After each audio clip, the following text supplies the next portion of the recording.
Hey, how's it going, everybody? This is Chris. Welcome to episode 15 of NML Crossing. We are wrapping up our third week of No Man's Land coverage, which is it's more of a thrill than it should be, probably. But I'm happy that we're still at this. Today's episode might be a little bit on the shorter side.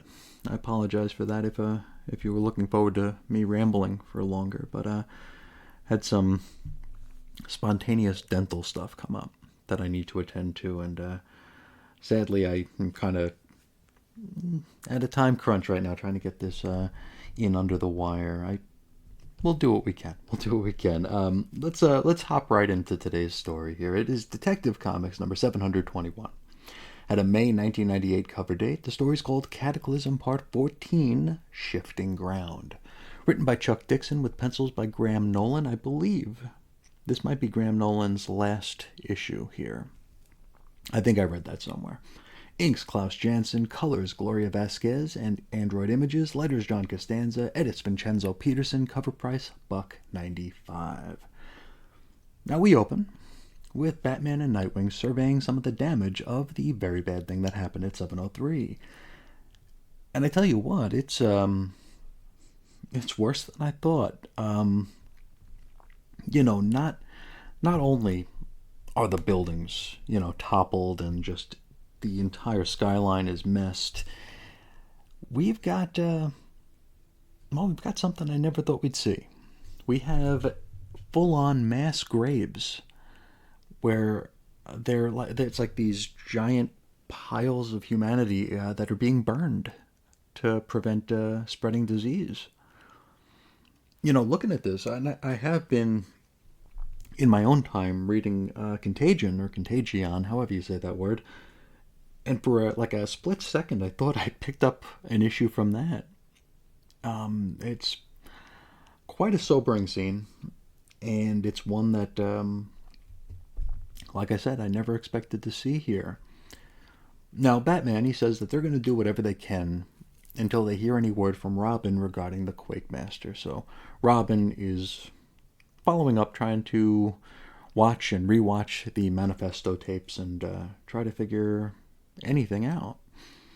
Now, speaking of our big bad, let's check in on him right now. I've complained or observed that he doesn't seem to have a model, right? Like right now, he doesn't look Kingpin-y, he doesn't look Shadow King-y, he looks more like, it's going to sound weird, but he sounds like he looks like the metallic Green Goblin from the Tobey Maguire Spider-Man movie. Like, ears are pointy, he's shiny, he's very angular, and his chin's pronounced. Looks way off model compared to what we've seen before. Though, I mean, I've mentioned it so many times, I'm starting to think there never actually was a base model for this character. Anyway, the QM is running some lines past Jolene Relazzo while she mocks him for coming across sounding like some sort of cookie-cutter supervillain idiot. Like, I'll take over the world and all this kind of crap. Also, she mocks him a bit for lying about having anything to do with the Quake. Now, he doesn't argue, but he does ensure that she knows that, her life is in his hands. He can kill her whenever he pleases. She then reminds him that while she hasn't quite outlived her usefulness just yet, he still needs her to feed him all the, $100 seismo what's-it words that he needs in order to sound like he knows what he's talking about. From here, we hop over to Robin, who along with Alfred is watching and rewatching that Quakemaster tape. Tim notes that there's something kind of off about QM's phrasing. Alfred, he kind of writes this off. He suggests that dude's just a ranting lunatic. But Tim doubles down. They both know that the Quakemaster is full of it regarding his role in the 7.6er, but there's just something about how he seems to choose his words that's getting under Tim's skin. Oh, also, Tim's kind of bummed out that he's stuck jockeying a desk while Dick and Bruce are out busting heads. Speaking of busting heads, let's head out to the lawless Gotham streets where some goons are breaking into an apartment where a drug lord was known to have kept some of his dough locked away in a safe. As they look around, they can see down to the basement below. The floor is, cracked. There's a hole, and there's a family trapped down there. Oh, and the basement is filling up with water because of course it is. Now, this family, they beg for help. And one of the baddies actually looks like they're about to offer a hand when, well, zip, zip, zip, they're pelted with mini crossbow bolts. So it's Huntress time. Helena busts in and starts cracking skulls. Just as she's about to, well, literally crack one of the baddie's skulls, she is ordered to stand down by Batman. Now, you might imagine this doesn't go over too well, but it definitely leads to an interesting conversation. Batman says he ain't gonna let Helena maim or cripple anybody, to which she corrects him. She's like, I wasn't here to cripple him, I was here to kill him. And Batman gives her the not in my city spiel, to which she rightfully points out that, well, there ain't that much of a city left. Nearby, Nightwing points out that there's a family stuck in that rapidly flooding basement. Huntress cites the family as reason enough as to why she should have been able to kill these would-be robbers. She said they would have let this poor family, they would have left them to drown. Even though, just a page ago, it looked like at least one of them really wanted to help this family out. Oh well. One page later, Nightwing and Batman have saved that family and have handed them over to emergency services. Batman tells Huntress in no uncertain terms that she ought to go home. To which she's all F that, and she swoops away in order to be the real crime fighter that Gotham City needs. I wonder if we'll ever see her again. It's worth noting, it looked as though Dick was about to go after her, but Batman stopped him. Maybe that's a thread we'll tug on a little bit later. Elsewhere, the Quakemaster, who now kind of looks like that old man from the old Six Flags commercials, like the that guy. Anyway, he's transmitting a video message to some low-rent looking flunkies. Now, he says that the GCPD thought they pulled a fast one with the bag of newspaper they left for him, but he still wants that money, and his figure is still $100,000. Worth noting, he's speaking with more ellipses than I put into a given script or blog post, and if you've ever read anything I've written or listened to me speak, you'll know that that's no small feat. Lots of ellipses here. And so we jump back to Robin, who notes all of these odd ellipsis-needing pauses in QM's diatribe, and Tim keeps suggesting that there's just something about the way old Quakey speaks and how he chooses his words almost too carefully. Next stop, GCPD HQ, where Bullock and Montoya are doing the solo interrogation gimmick on our old friends Mo and Dunk to make sure that their stories match. And well, it's kind of a good news, bad news situation because, yeah, their stories do match, but they're both so incredibly stupid that there still isn't much of anything to go on. Harv and Renee, they resign themselves to the fact that it's now time to do some actual digging. And so it's into the file room to run through the mug books and try to find any known associates of these absolute idiots. We get a quick aside here with Barbara Gordon and Mackenzie Bach, who I guess made it back okay from what went down in Azrael 40. Makes me wonder where Sarah Essen might be. You'd figure it'd be kind of a big deal to have like a Sarah Jim reunion scene, right? I guess not. Maybe later, who knows? Anyway, Babs and Bach are relitigating the QM's rantings. Bach realizes that there's no fault line in one of the places our Big Bad said there was. And I am on record as being denser than most. There's going to be... this is all going to come together in a very convenient way that I can't follow. Like, it feels very much out of nowhere, but we'll get there. From here, we hop back to Harv and Renee, and they kind of look like I did when I decided to start this project. They're sitting on a cluttered floor surrounded by long white boxes and a lot of paper. So, very much, they might be starting a podcast for all I know. From here, back to Robin, who finally makes some sense of the Quakemaster's odd speech patterns. And again, I'm an idiot, but I really feel like I'm missing something here. Like, I feel like we're being left out of this solve, which might be the point. I don't know. Back to Bach and Babs. Hard back case, whatever his nickname is. He's trying to look through some old city maps here. He finds an old city atlas in order to confirm a hunch that he has. Now, that thing that Quakemaster referred to as a fault line. Now, this was a line running north to south from Chelsea to Victoria Park. Here he finds out that it's not a fault line. It's the old Deauville-Bremen Canal, which was filled in a long time ago. And Bach literally runs off panel to follow up on this lead. Again, I'm lost, gang. I feel like we're being left out of this one. Back to Montoya and Bullock, who also find some damning evidence of something or another. Now, Renee shows Harvey one of the mug sheets, which is apparently a smoking gun. We don't see whose mug adorns the sheet, so I feel a little less bad about how lost I am right now. All we really need to know is that they were able to cross-reference an address of interest. I wonder if it's the same one that Bach thought of. Anyway, next stop, City Hall, where Mayor Grange is... Well, you might assume she's having a day. And you'd assume right. It's not a good day to be mayor. Jim Gordon enters to try to give her an estimate for how long Gotham is going to need the National Guard presence. Just then, those same low-rent-looking baddies we saw earlier burst into the office with guns drawn. It's a stick-up, see, and they're here for that cool hundo mill. To which Grange starts laughing, since the doy Gotham ain't got a buck to its name right now.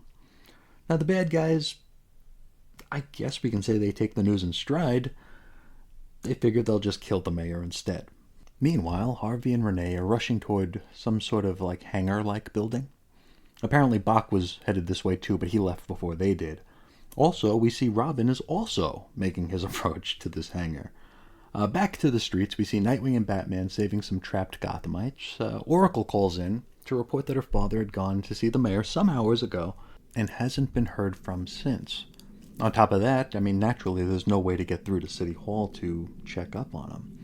Batman sends Nightwing to follow up on Gordon while he continues to help the civilians. He says that he's not willing to trade one life for many, even if that one life belongs to Jim Gordon. So, ice cold, Bats. Then we head back to that hangar, warehouse, whatever the hell it is, for our wrap-up. Harvey and Renee decline waiting for backup, and they enter, following the sound of the Quakemaster's voice. Robin shows up just in time to tell them not to take a single step closer, because, you see, hardcore Shackfoot Bach is there. He's tied up, and with no less than 3 guns pressed into his dome. In the background, there's a bank of monitors with the goblin-y visage of the Quakemaster upon them. And that's where we leave it. The blurb promises that this will be concluded, even though we've still got 3 chapters. I suppose it'll eventually be concluded, so it's not technically wrong, but yeah, what are you going to do? Maybe there are a few 2 plates spinning in the bad offices right now. Speaking of which, next episode we're looking at Catwoman number 57, which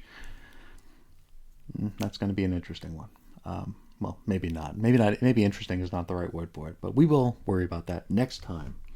For now, let's talk about this one. And is it just me who hates when people start sentences with, "Is it just me?"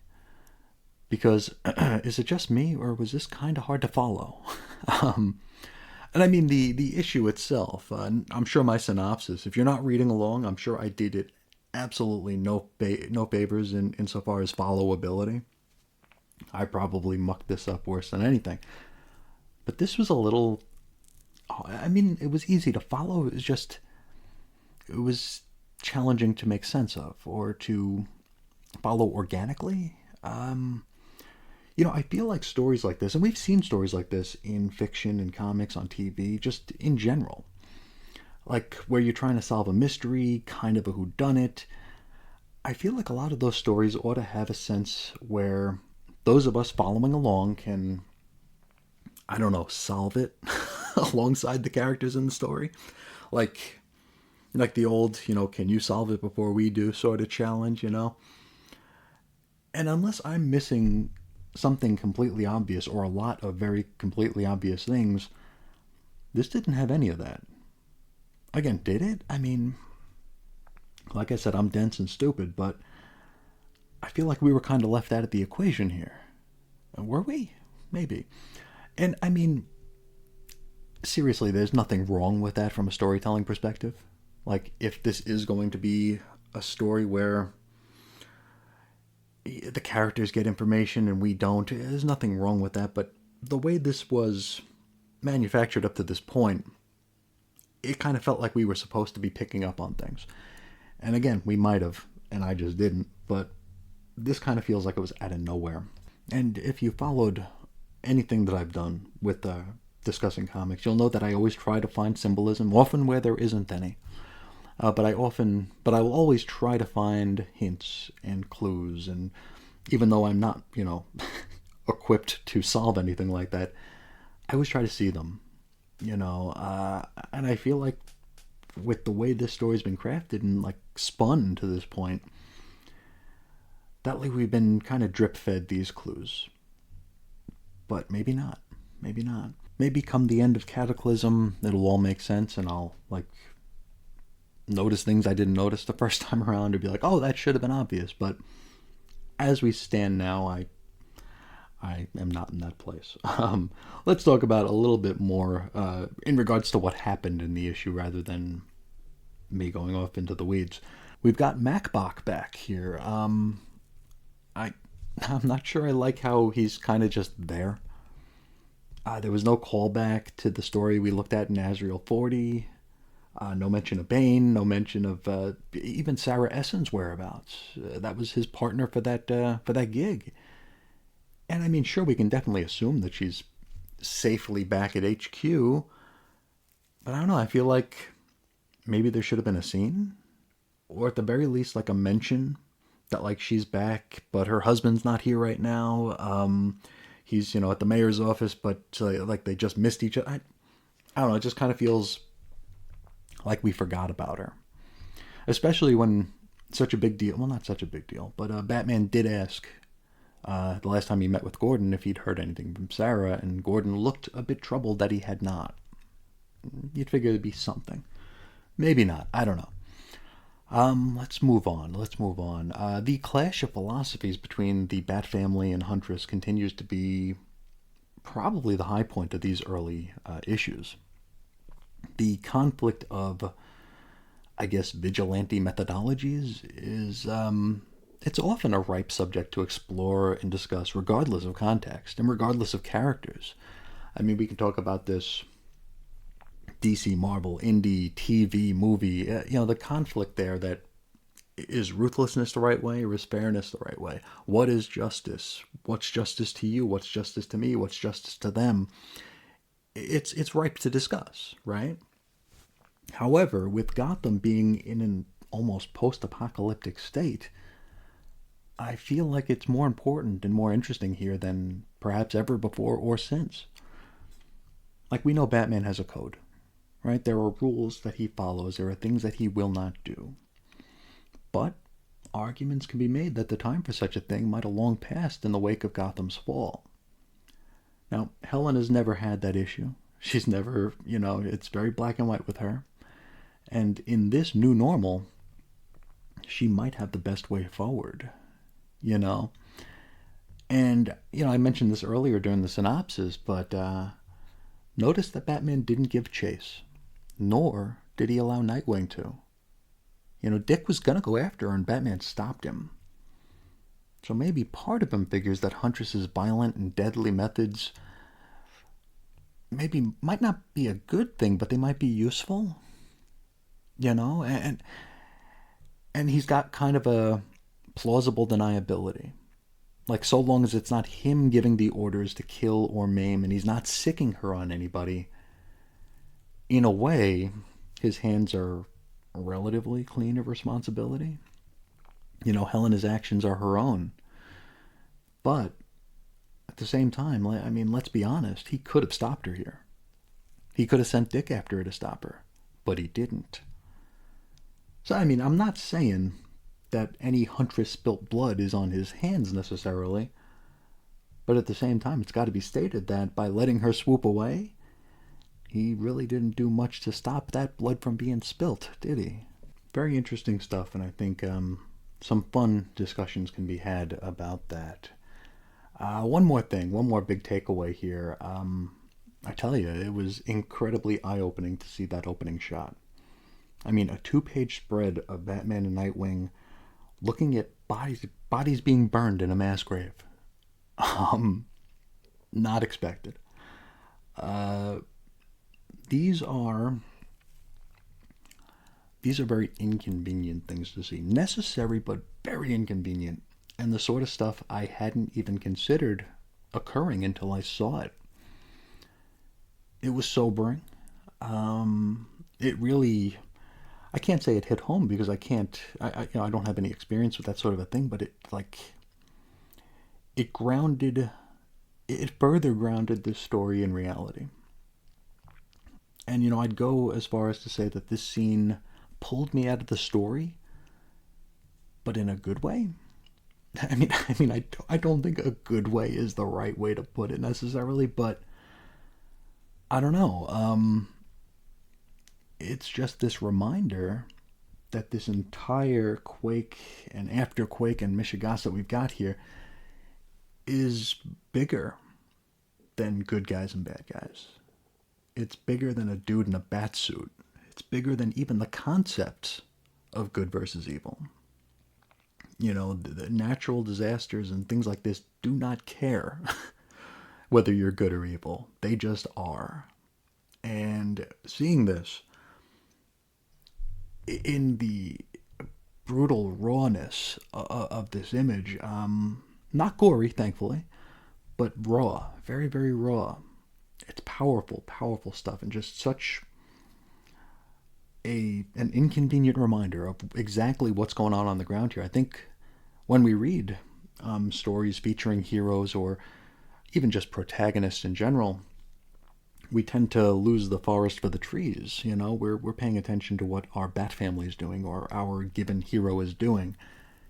And sure, we do get street level stuff, but this was powerful, very, very powerful.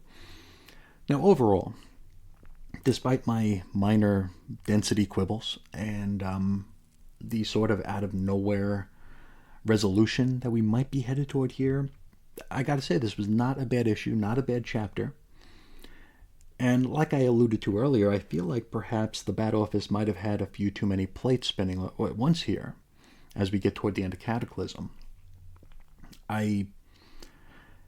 We read that Denny essay, and I hate referring to the Denny essay over and over again, but in that essay, it didn't outright say that we were headed to just this weird upside down time in the Batman books.